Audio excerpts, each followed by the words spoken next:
welcome to the Deep Dive. Great to be here. Today, we're plunging headfirst into all the action from the recent AEW Collision. That's one from June 21st, 2025 in Kent, Washington. Exactly.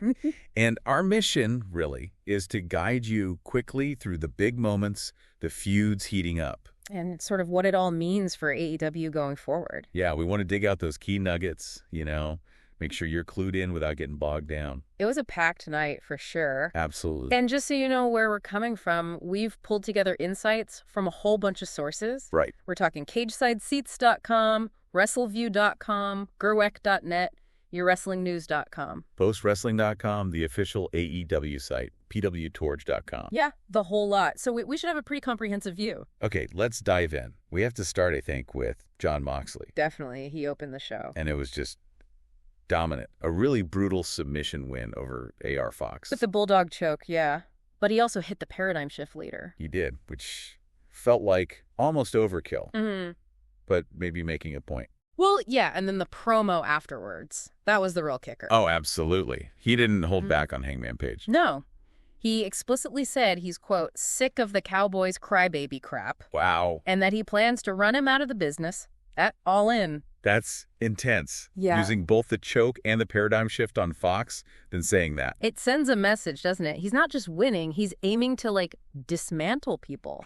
Mentally and physically. Seriously raises the stakes for that all-in match. How much more personal can it get? We'll find out, I guess.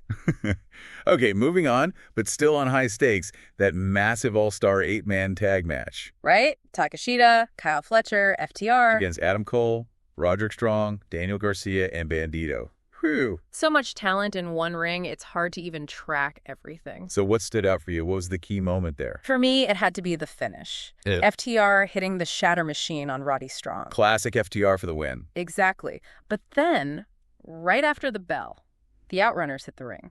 Yeah, what was that about? They cleared everyone out after a bit of a scuffle? It was interesting. Are they making a play? Trying to get noticed? Or maybe aligning with someone? It definitely felt like. Yeah. Like they were sending a message of their own. Yeah. Adds another layer to the whole faction landscape, doesn't it? It really does. Okay, shifting gears slightly. Another big individual win. Swerve Strickland over Shane Taylor. Right. Swerve looked really strategic in that one. How so? He really focused on Taylor's arm. Weakened it systematically. Ah, okay. Setting at the finish. Precisely. Then hit the house call for the pin. But there was more going on there too, right? Something with STP and Prince Nana. Yeah, that was notable. They had this whole on-screen gambling thing happening. Gambling. During the match. Sort of, yeah. It adds this, undercurrent of maybe shadiness.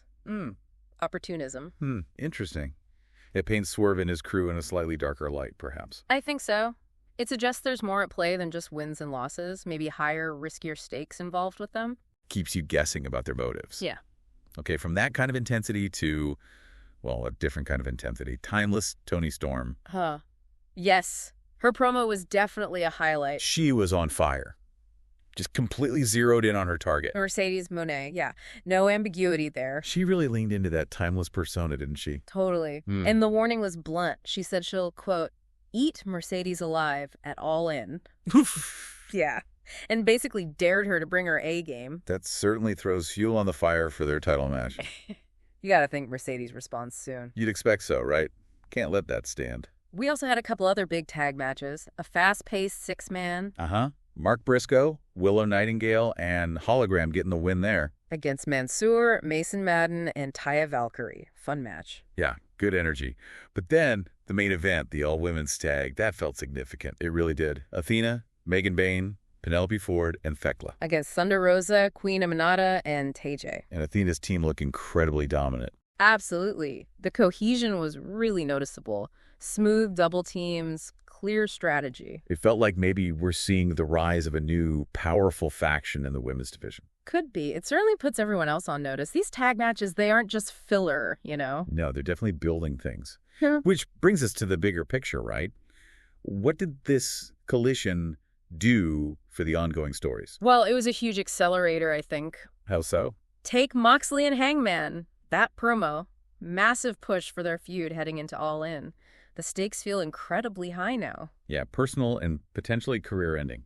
based on Mox's words. Exactly. And Toni Storm versus Mercedes Moné, her promo just cranked the tension way up for that title match. So key feuds got a major boost. Definitely. These weren't just isolated incidents, they were direct narrative steps towards the pay-per-view. And what about the faction stuff we touched on? The Outrunners, FTR. Yeah, both the 8-man and even the 6-man tags seem to lay groundwork there. Setting up future conflicts, maybe. More group warfare. It feels that way. AEW seems to be leaning into these multi-person dynamics more.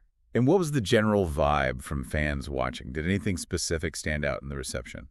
Looking at places like Reddit and other fan forums, Moxley's intensity really resonated. People were talking about that promo. Understandable. And the big all-star tag matches also got a lot of positive buzz.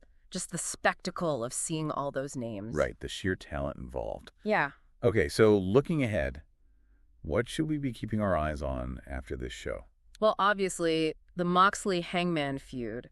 How does Hangman respond? Does he match that intensity? That's the big question, isn't it? Can he? We'll see. And then Mercedes Moné, how does she react to Toni Storm's very public call-out? Does she fire back verbally? Or maybe with actions in the ring? Exactly. That's a key point to watch. And definitely keep an eye on those factions, the Outrunners, FTR, the Don Callis family. Right. How do they fit into the picture going forward after their appearances here? Their next moves could be very telling. It felt like pieces were being positioned on the board. And in the women's division, after that main event? Expect more competition. That dominant performance by Athena's team plus Toni's promo.